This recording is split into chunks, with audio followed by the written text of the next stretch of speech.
Hello and welcome to our Perfect Planet online event.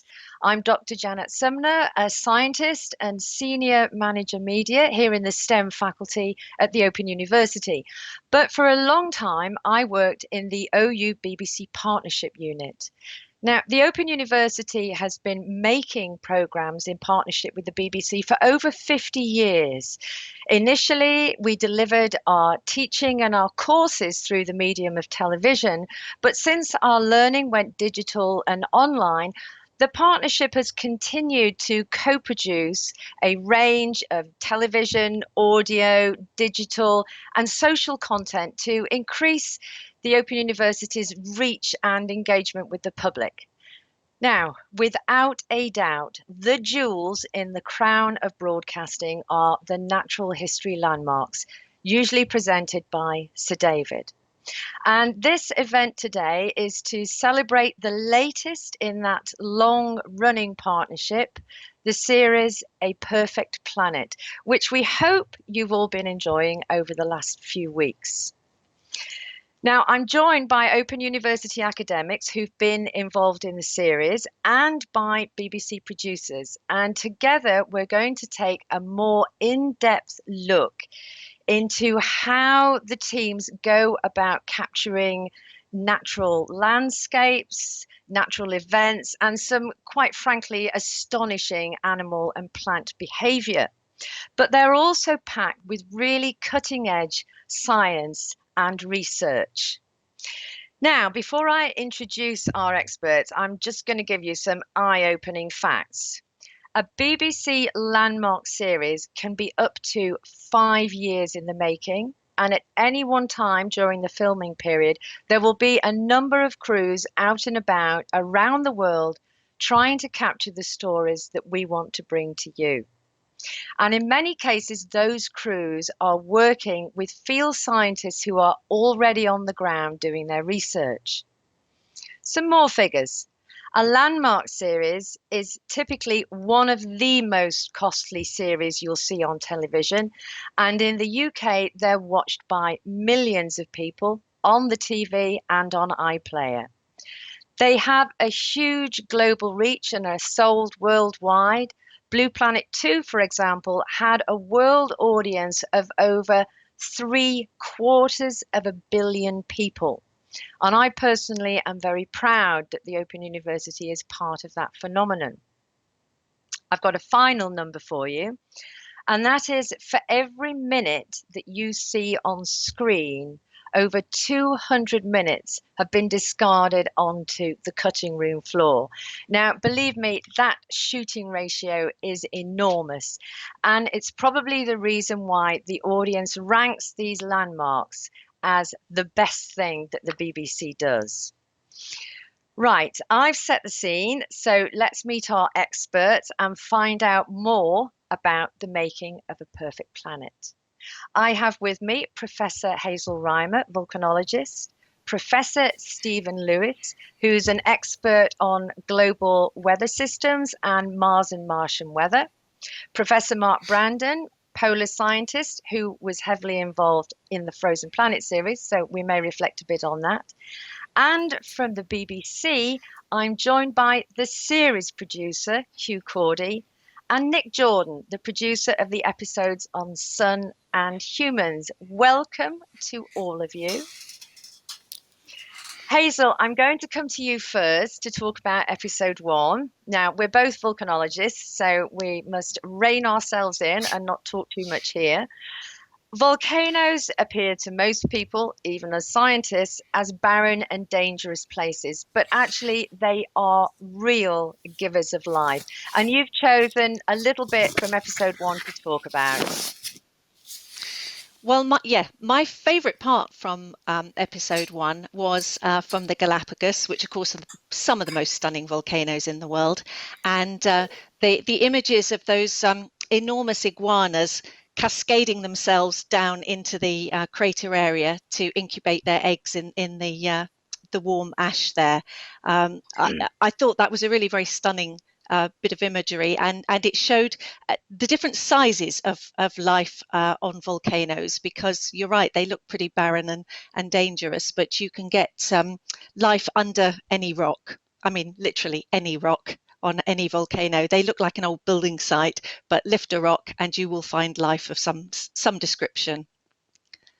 And I think then, on that lifting a rock note, you've got a story to tell us from Messiah Volcano that we both worked on. Ah, that's right. Messiah is a bit like Fernandina volcano. So if people remember those images of the big iguanas climbing down, it looked like that. The volcano is made of boring basalt rock. It's just black stuff like this. And we were walking around the volcano making our measurements, and somebody threw the remains of their tomato sandwich on the ground, which, and before I told them off, because you mustn't do that in these environments, but from between the cracks in the rock appeared a little iguana. Now, it wasn't as impressive as those ones on Fernandina, but it was just so amazing, because we were literally in the middle of nowhere. The nearest blade of grass was kilometers away. This was apparently absolutely barren rocks, and it just shows you those guys weren't waiting for tomato sandwiches. There was other food for them there, and there, as I say, there is a huge amount of life everywhere on volcanoes. In the boiling mud pools, in hot water streams that come from volcanoes, there is bacterial life, often really very, very colourful and absolutely stunning to look at. So there is life everywhere in volcanoes. You've talked about the range of sizes of life on volcanoes and things that you might find under rocks. I think there were some smaller creatures that were living up in and around the craters of at least some of the active volcanoes that we visited. That's right.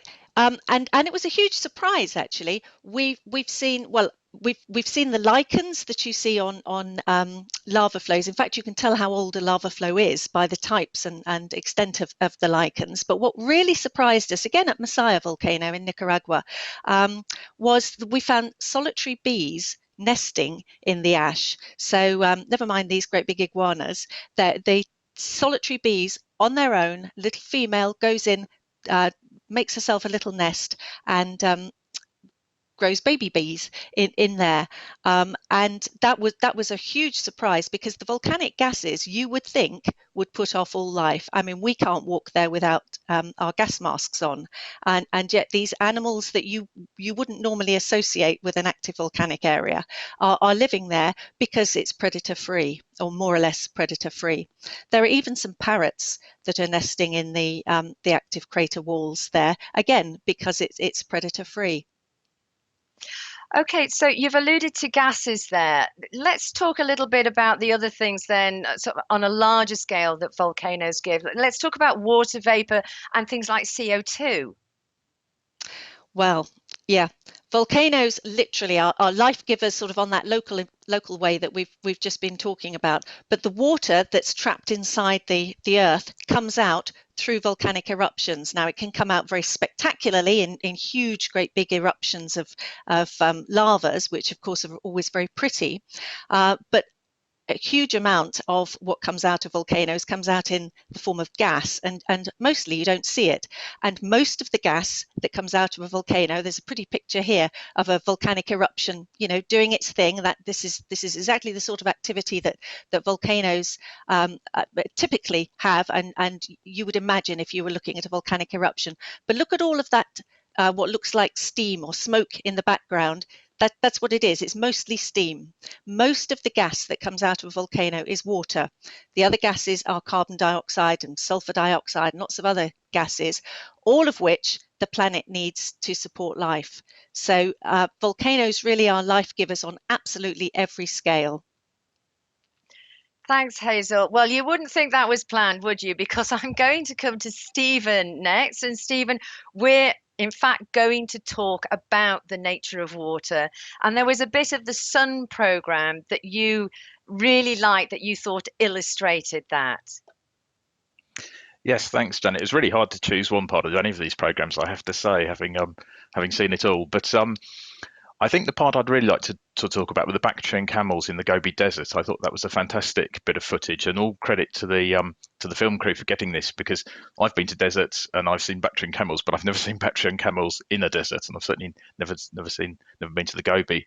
So I thought this was amazing. And what particularly impressed me about this was they're living in an incredibly dry and cold and harsh environment, but they're large animals. They're not little bacteria or extremophiles or anything, and yet they're living in such an amazingly extreme environment. They don't have liquid water, and one thing that I think probably is the most significant, that makes Earth the perfect planet, is that we have liquid water readily available at the surface in lots of places. Now, all life on land relies on liquid water. We all need precipitation or snowfall ultimately to supply us with fresh water. Even the red crabs, for example, that we saw on the Galapagos, I think it was.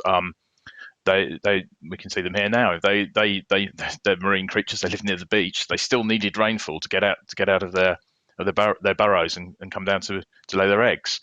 But the going back to the Gobi, the Bactrian camels there don't have access to any liquid water in the winter. It's so dry and cold, but they've got snowfall, and that's brought from Siberia by the winds, and that's an excellent example of how an area that effectively would be lifeless if there wasn't weather or an atmosphere is brought to life by weather systems. Okay, so let's spread that out then more widely to think about the phases of water within the solar system. I mean, we've been searching for life on Mars for a long time, which, I suppose could have a somewhat desert-like climate, but albeit a very cold one. Can you tell us a bit about sort of weather and the possibility of life on Mars? Okay, so water is very common in the solar system. It's a common element, but as I say, what's really special about the Earth, what's perfect about the Earth, is we have solid water as ice, we have liquid water, and we have water vapor. Well, this is an image of Mars you're going to see in a second. Here it is. This is actually the North Pole of Mars in spring, and this is very Earth-like weather. And what you can see right in the center of the image, fairly faintly, is a spiral feature, and there's a more puffy cloud on the left. And then if you look very closely, you can see a long front-like thing over to the right. And these are weather systems going across. The thing in the center is a low-pressure system, just like we experience in Europe coming across the Atlantic.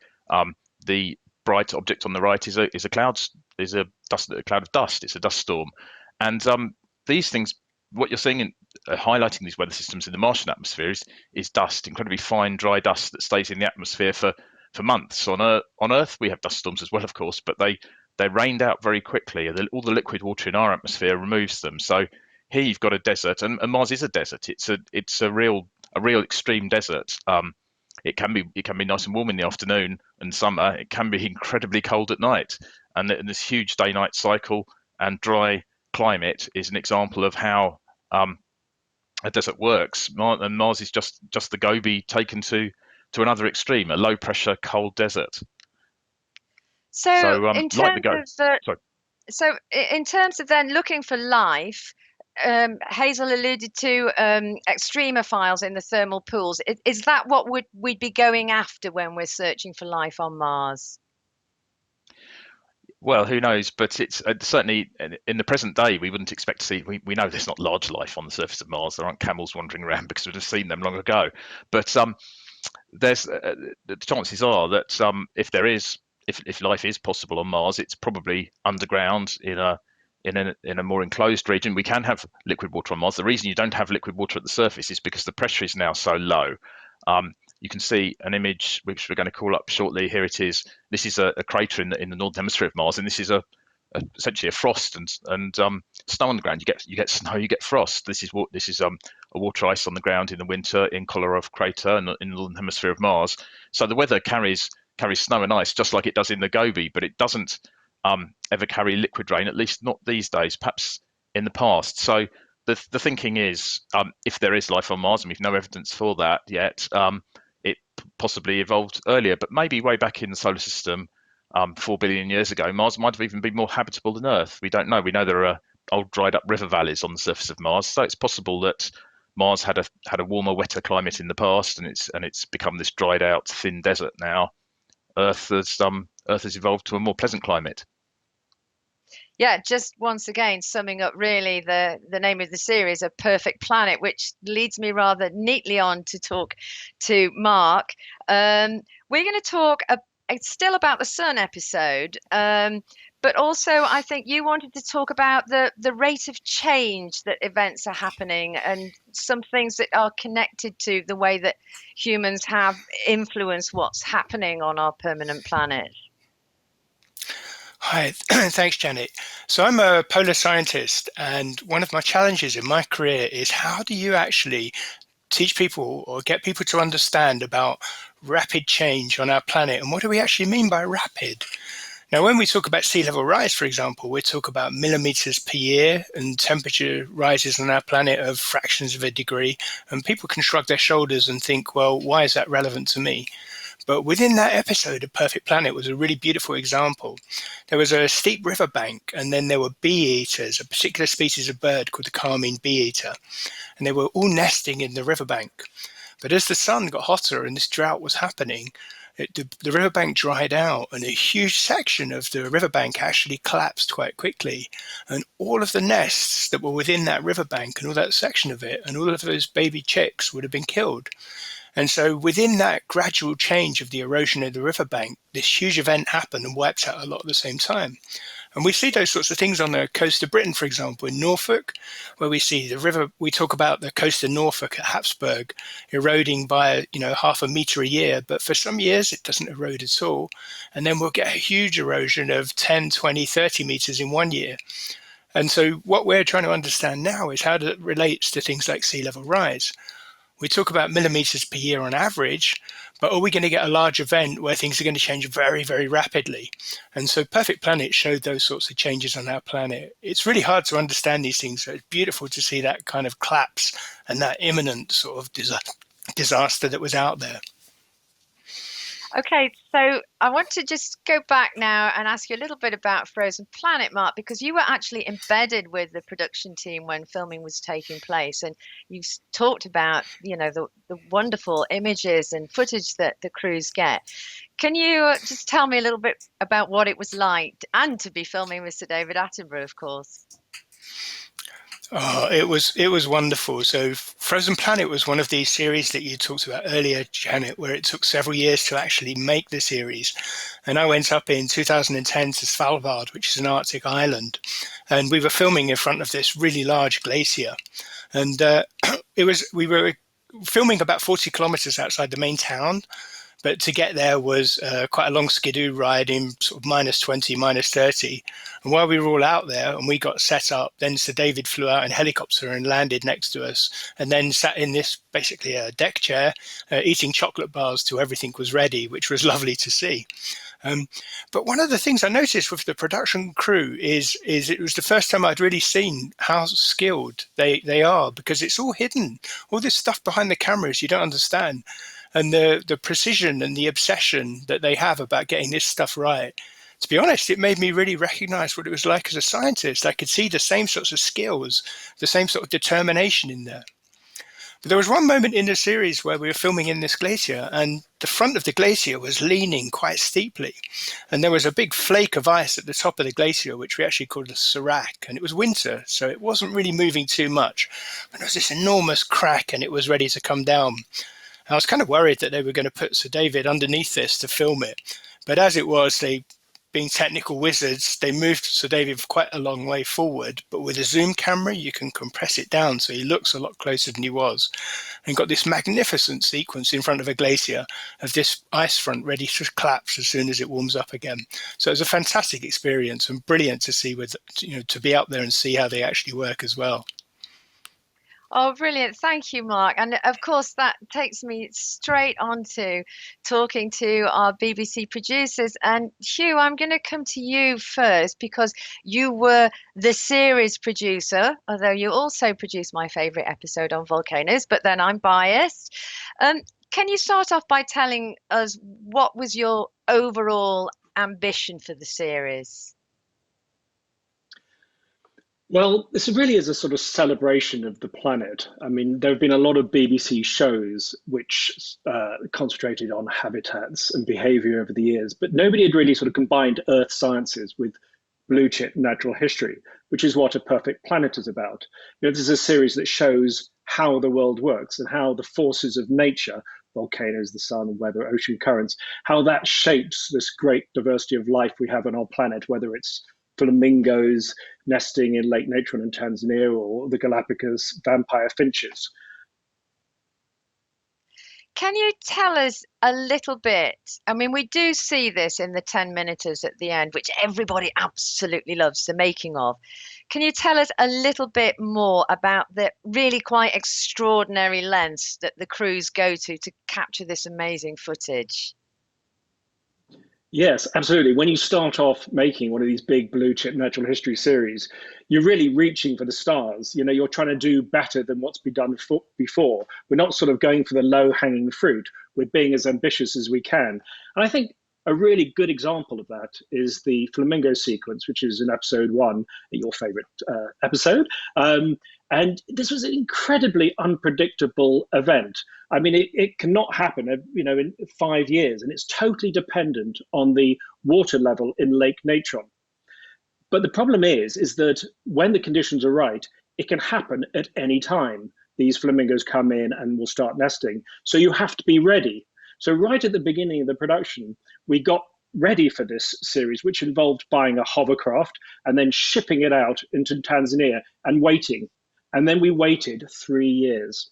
And also, being a very remote location, it was very difficult to get feedback on the conditions of the water, the sort of lake levels itself. So our AP, Darren, would look at satellite images every single week to see what the lake levels were doing. And a couple of times it got really close, but then nothing happened.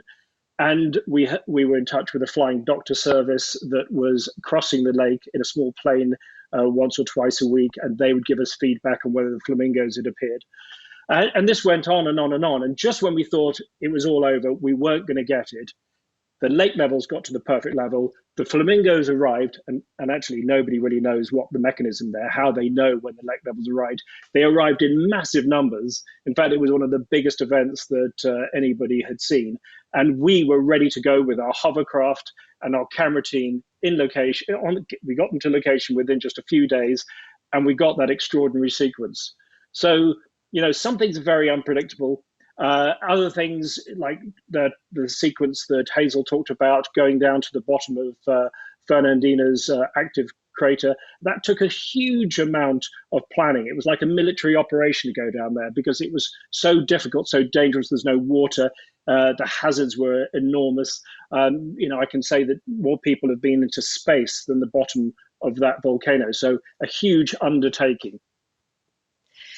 Just to say, there's loads of comments coming in, actually. We've got Joe and Ellie in Wales, both in Wales, and both wildlife photographers who are watching in awe and really appreciating knowing about, these extraordinary lengths that you do go to. I have to ask, do you have any tales of daring do? Are there any near misses?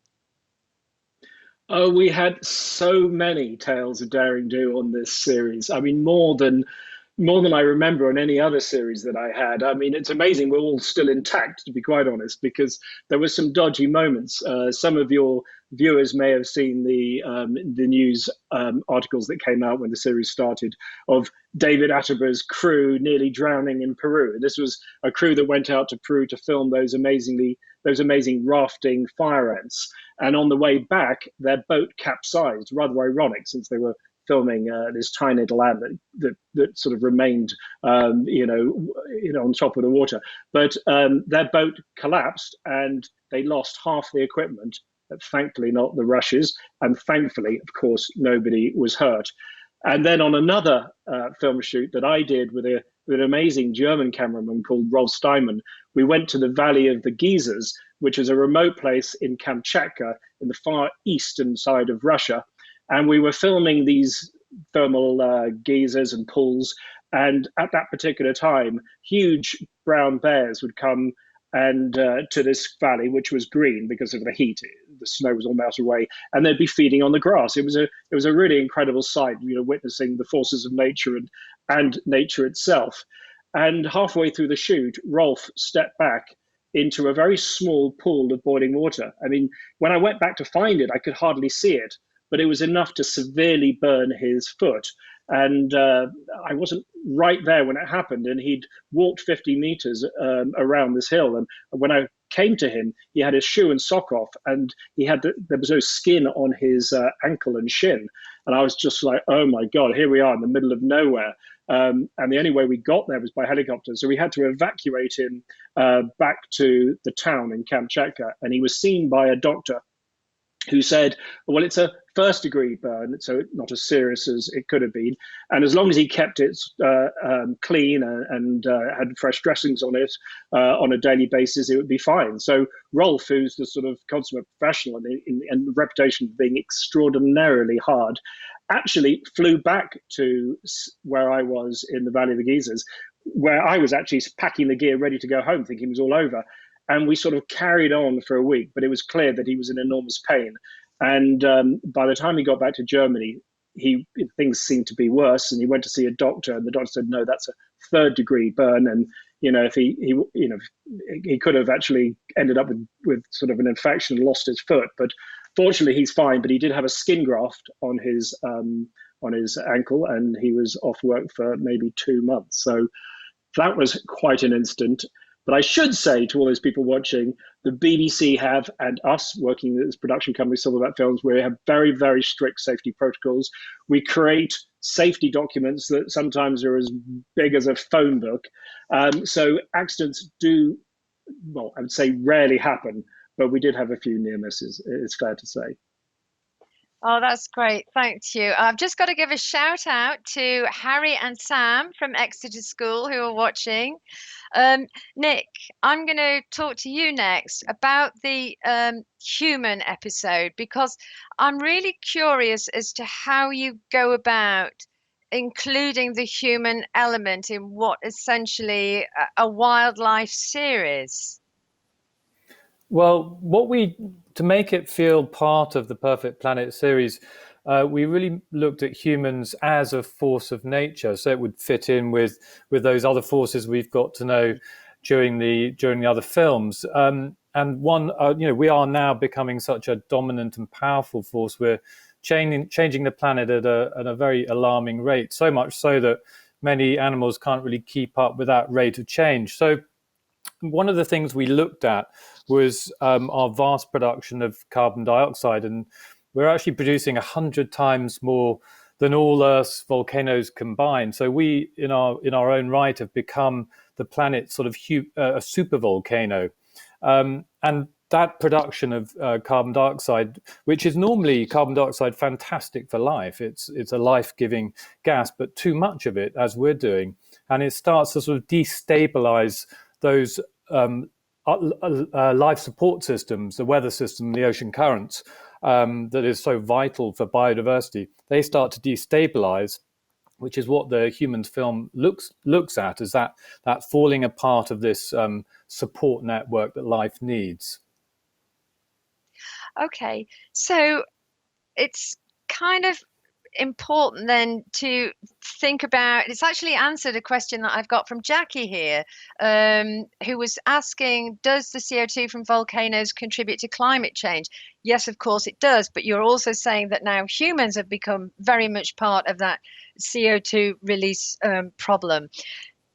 I have to ask again, though, about a little bit more about these sort of daring do kind of technical challenges, because I think you've got a couple of examples of where good old fashioned know-how, local knowledge on the ground, a rubber band and a bit of gaffer tape, combined with today's new technologies, has enabled you to to tell some extraordinary stories. So I think you've got a couple of stories to tell us about that.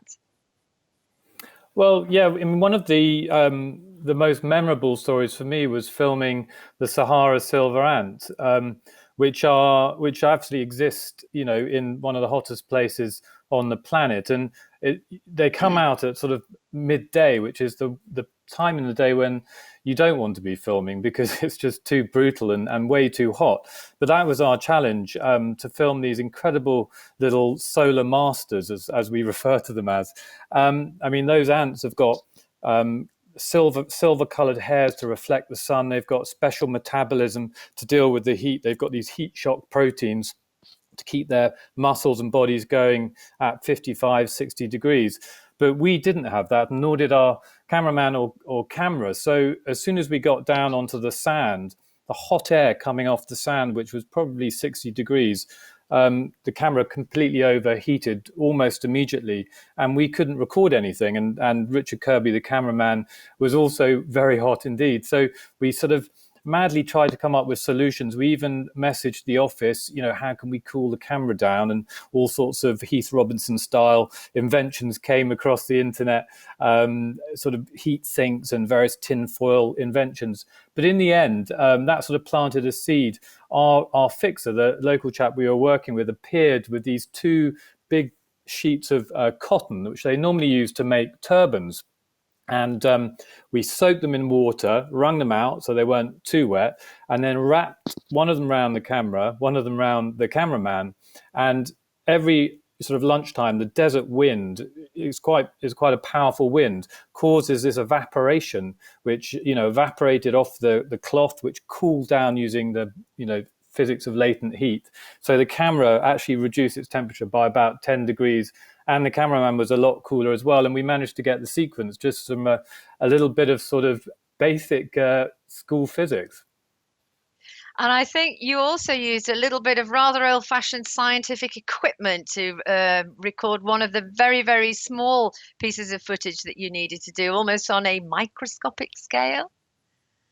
Yes, when we were filming in the tropical forest in Asia, we filmed this incredible fig wasp, which is one of the smallest creatures in the jungle, and we were filming the extraordinary relationship it has with the fig tree. And when we arrived on location, Alistair McEwen, who is a master of macro sequences, if you've watched Planet Earth or any of the great blue chip sequences, he's filmed those macro sequences. He took one look at this tiny little fig wasp, which is about 2 millimeters long, and took a big gulp and wasn't sure whether we could capture it because it was so tiny. And he disappeared off, and he's got this lens case, which he carries all sorts of bits and bobs in. And he rummaged around and suddenly appeared with these tiny little Zeiss microscope lenses, which he's apparently been carrying around for 30 or 40 years, and he's never needed to use them. But this is what we filmed the sequence with. He attached them to the extension tubes, married those beautiful old lenses with an 8K red camera, which is this very high spec camera. And the combination of the two brought us into the world of the fig wasp and filmed something on a scale that I think is almost unparalleled. We were, when we were filming the male fig wasp mating with the sisters, with the females, you can't see it with the naked eye, but we were managing to capture it beautifully with Alistair's microscope lenses. That's brilliant. And in fact, that helps me with some of the questions here, which I'm probably going to direct the first one to Hugh. Now, this comes from Mike, and there's a follow-up question from Susie. So Mike wants to know, I think in a lot of the series that you've made, has your footage ever advanced scientific knowledge in terms of never before seen behaviors? Can you give us some examples? Yes. I think with every series that I've worked on, there have been things that we filmed that scientists haven't. What we filmed with the white wolves in Ellesmere Island, where they were chasing the herd of Arctic hares. That's never been filmed before. I'm not even sure that it's been seen, and certainly not been documented very well. We saw some reports that this behavior might happen, but nobody had ever properly documented it. So that's one example. But I think, a very good example was a sequence that I did for Planet Earth on a parasitic fungus called cordyceps. Now, this fungus infects invertebrates, ants, and when it does, it changes the behavior of the ant. The ant is sort of forced upwards, it bites onto some vegetation, and then the fruiting body of this fungus grows out of its head, and then the spores come out of the fruiting body and infect more ants. Now, I mean, people, the scientists know about cordyceps, and they're quite well studied, but nobody had ever seen a whole time lapse of one of these fruiting bodies emerge. And we did it for the first time on planet Earth. And then 10, 12 years later, I worked on another series that your viewers may have seen on Netflix. It's called Our Planet. And I haven't seen another sequence on this parasitic fungus since planet Earth. So I thought, let's have another go, but do it even better, because we only sort of half got it on planet Earth. And we put a lot of investment into it. We used a great cameraman, in fact, the same cameraman that Nick used for his silver ants. And we did get it. And I'm very, very proud of that shot. And I think that is the second shot of showing a full time lapse of a fruiting body, the cordyceps. And I was contacted by the scientist after the first one, and he's used it for many years in some of his talks. And I think if you asked anybody who's worked in natural history for years, they will tell you that there are sequences that that scientists have been extremely pleased to see and have used in their talks. But of course, it's vice versa. I mean, I should say that scientists, like the ones we have on this panel, teach us so much. It's definitely a two-way thing. So we learn from the scientists, and they provide some of the best stories. And very fortunately, because of the amount of time we spend in the field, we can return the favor.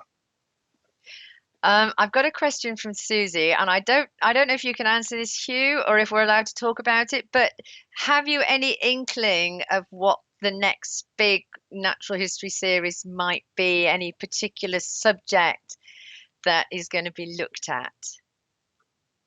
Oh yeah, well, there's a lot in the wings. I can tell you, the BBC Natural History Unit got quite a few up and coming over the next 2 or 3 years. I don't think it's a secret to say there's a Frozen Planet 2. There's a lot of twos going on, or threes even. But I think from our point of view, Silverback Films, I'm working on a big series for Netflix. And it's on animal movement. I can't really say any more than that. But that's going to be hitting the streaming service in about 3 years' time. Okay, well, that sort of leads me to a question from Melanie, who wants to know how long each episode takes to edit if the shooting ratio is so small, as in the 200-to-1. Shooting ratio so large, you mean? Oh, large. So sorry. we log all the footage, which can take a week after each shoot, depending on how much footage there is, and then the editing process. So what we call the offline edit, that takes between 12 and 14 weeks to make the 50-minute film, which we get to what we call picture lock. So that's your finished film, and then we polish it up and grade it and put the sound on and the music and narration, all those other things. But just that offline edit, where you actually produce your 50-minute cut film, takes about 12 to 14 weeks. I'm just going to switch back a little bit to science now. So I've got a question from Lynn in Suffolk. I think I'm going to direct this to you, Stephen. If we don't change our behaviours, will Earth become a planet similar to Mars? Good question. I don't think it'll become similar to Mars, because we're tending to increase our greenhouse effect. So the other one we've got to worry about is Venus, which of course actually is closer to Earth in terms of size, but has gone the other way. So Venus has a 500-degree greenhouse effect at the surface. It should be quite cold actually, because it's quite a bright object in the sky. It scatters back a lot of sunlight, but even the small amount of sunlight that does reach the surface of Venus has a huge greenhouse effect. Long ago, the water in if Venus ever had oceans, who knows? It would have been a very long time ago. They boiled, and the water vapor itself is a greenhouse gas. Now, I'm not suggesting for a moment that we're about to tip over into a Venus-like state. We'd be in trouble long before we did that. But certainly, it's a little worrying, the amount of change we've seen just on a 100-year timescale on Earth. I think I'd say that. I don't think we're not going to head to Venus anytime soon. In fact, maybe the Earth will one day, but probably just as a result of the sun getting bigger and hotter in about a few billion years' time. But in our timescales, the bigger worries are things like melting the sea ice, changing ocean currents, changing weather patterns, and all these sorts of influences on life on Earth that I think were really nicely illustrated in this series. So we looked at each aspect and animals that that are now struggling because they don't get the rainfall when they expect. Now, these are relatively minor changes compared to another planet, but they're still devastating for large, complex life on Earth. I've got another question here. This is for Hazel. It's one of our favorite questions, Hazel. What is the most dangerous volcano on Earth? Oh gosh, yeah, that's a really, really interesting question, because the thing is, what sort of danger are you talking about? So, there have been lots of hugely devastating volcanic eruptions in the past, and huge amounts of climate change have been caused by super volcanic eruptions in the past. And just sort of going back to what Stephen was just saying, it's not that some of these massive changes haven't happened in the past. They absolutely have happened in the past. And look at what happened: mass extinctions and huge changes of the direction of biological history. So it's not that the Earth can't cope with what we are doing. It will cope eventually, but we may not be part of the future, and the current biosystem may not be part of the future, but there will be something. It'll be something different. So right now, what's the most dangerous volcano? Well, more and more people are living closer and closer to volcanoes. So a volcano doesn't even have to erupt very much in order for it to be quite devastating. Remember the Icelandic eruption in 2010? That was actually a very, very small eruption, but it caused an awful lot of inconvenience, shall we say, to pretty much everybody on the globe. In some way or another was impacted. Yellowstone is often referred to as the most dangerous potentially on the planet, and pretty much everything in between is going to be dangerous in some way or another. So there isn't just one. And remember, all volcanoes are perfect.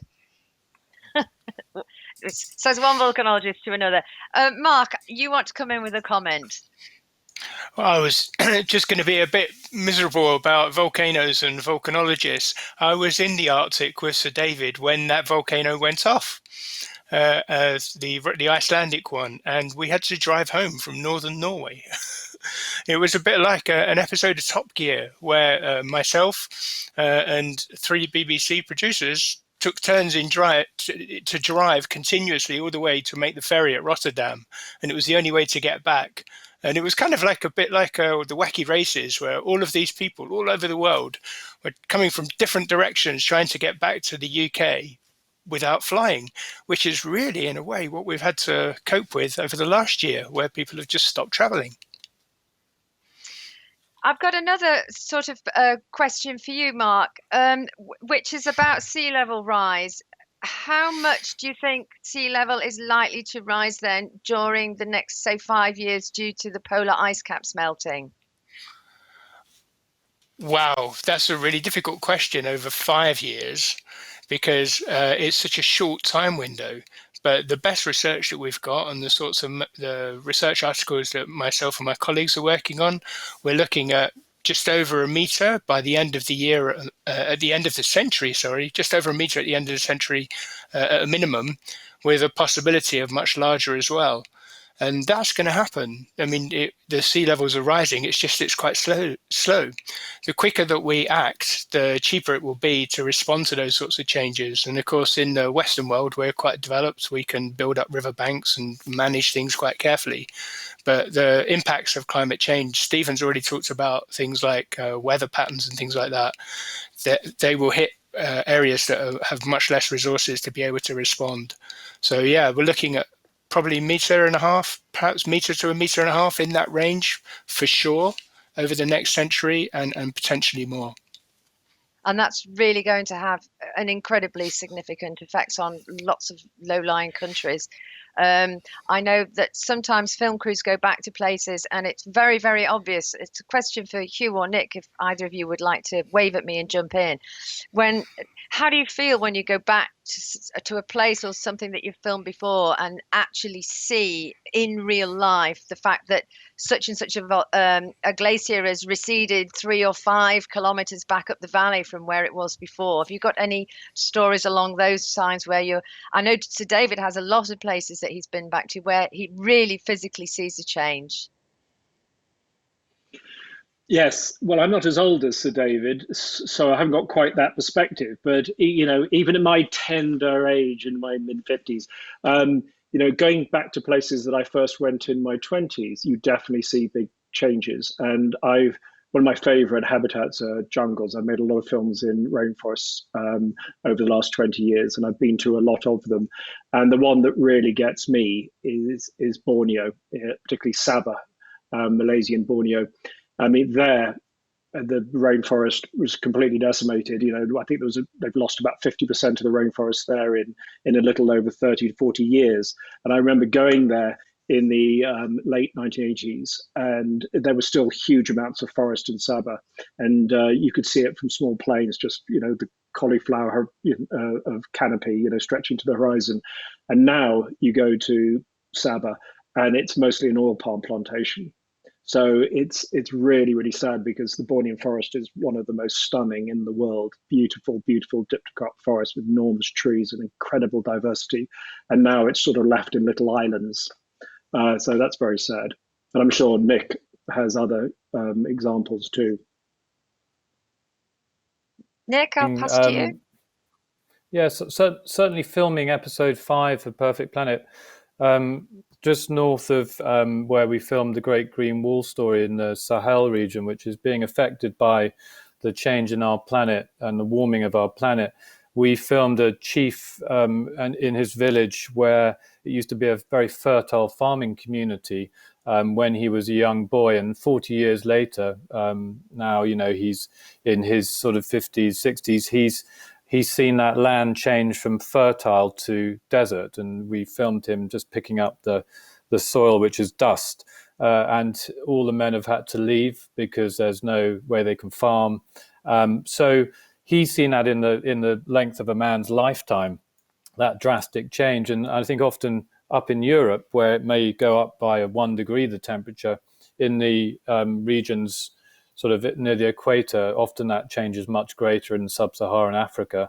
And I think it's that sort of rapid changing that if you look in the right places, you see it. And we witnessed it with the turtles as well. When we filmed the rescue of those turtles off the northeast coast of America. The scientists said in the 80s, only 1 or 2 of them were washed up. And now they get over 1,000 a year. And that is all part of this breakdown in ocean currents, all linked to the warming of the ocean because of polar melt and that slowdown of the great ocean system, the currents that moves nutrients around the planet. And filming, some of these casualties of our changing world, when you actually see them in the flesh, it really brings it home that these changes are happening, and they're happening faster than we might realize. I'm going back to the solar system now because I've got a question from Stephen. This is from Laura, and she's asking what is most likely that there has been life on other planets or that there will be life on other planets? Oh gosh, that's a that's a very tough one. Well, I suppose that the simple answer as a scientist is we need some extraordinary evidence of life on other planets, and we don't have any at all. On the other hand, we know there's an awful lot of other planets. The solar system, it seems like we only have one perfect planet for life, certainly at the moment, which is Earth. Maybe Mars was in the past. Who knows?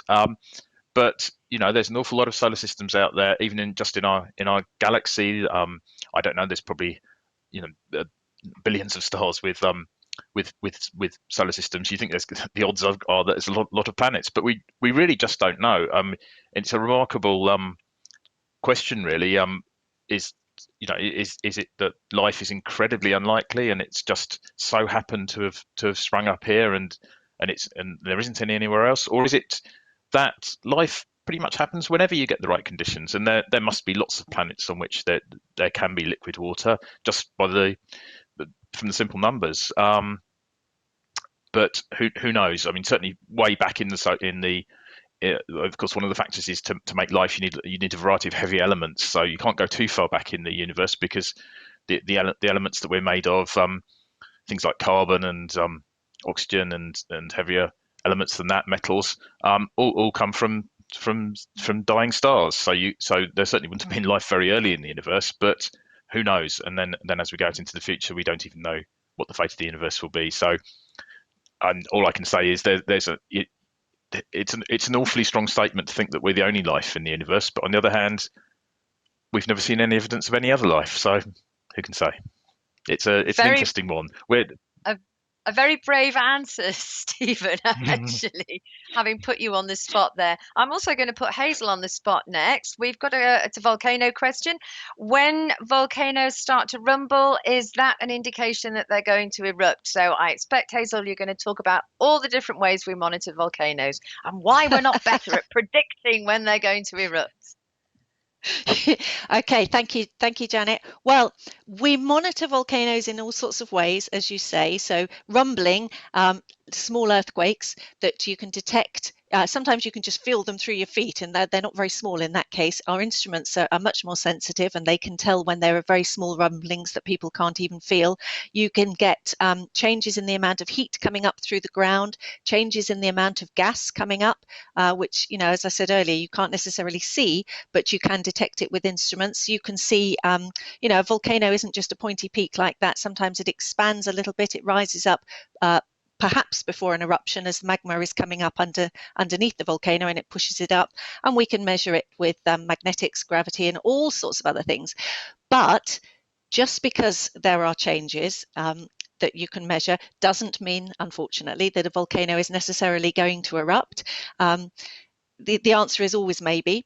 The closer that you get to an eruption, the better the predictions are, though. And actually, one of the hardest things to do is to say when an eruption is going to stop, because having started to erupt, everybody can see it's erupting. People have hopefully got out of the way, and there's some sort of mitigation process going on. But what the civil authorities really need to know is this going to go on for another day, another week, another month, another year? And you think about the problems we're having with the pandemic at the moment, and think where we were just a year ago. Nobody had any idea about lockdown and how long it could be and all that. And who would have thought a year later we'd be as we are now? Well, think when a large volcanic eruption goes off, people are really wanting to know how much longer is this going on for. And actually, that is the bit that's even harder than predicting when it's going to start. So the answer to, does rumbling indicate it's about to erupt? The answer is maybe, sometimes. Okay, good comprehensive answer. I've got a question for Mark, and I think this is going to be a really hard one. What would you include in a new series of Frozen Planet?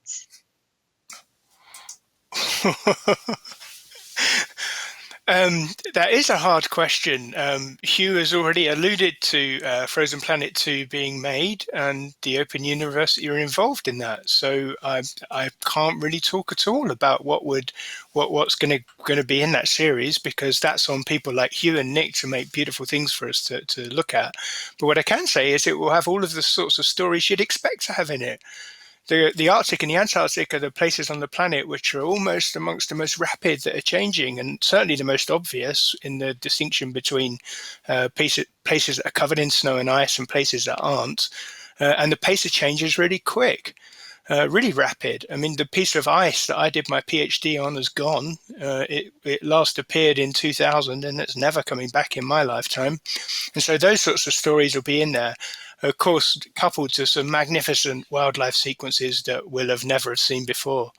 I mean, if you think back with Frozen Planet, with Captain Scott wrote about an attack of orcas on his crew as they were crossing the ice, carrying the equipment onto the shore. And that was in sort of 1910. And that wasn't filmed until 2010 by the Frozen Planet team to actually see what was happening. And we'll see those sorts of things coming through in Frozen Planet 2 again, I'm sure. Watch Okay, this well, space. Yeah, exactly. So this now then is a question for Hugh or Nick or both of you. What's the longest time that a crew has had to stay on location to capture a rare event? And that's come from Luke. Well, I would say that a typical shoot these days is around 4 weeks. And it's quite easy to spend that length of time going for a particular thing and getting it at the last minute. And a good example, Actually, it's one that Mark brought up earlier about the bee eaters in Loangwa. And we did a shoot there, and we saw these huge Nile crocodiles jumping out of the water at the nesting bee eaters. But it was just a sort of glimpse. And so we thought, well, we'll have a go at filming that for real. Nobody had ever seen it before. We certainly documented it. So we planned another shoot the following year, and we had 4 weeks to film that behavior. Just dedicated to get that. And we had the cameraman sitting in a hide on the river, just waiting for that to happen. And he waited and he waited and he waited. And those 2 or 3 shots you see in the film were all recorded in the last half an hour on the last day, just before the light failed.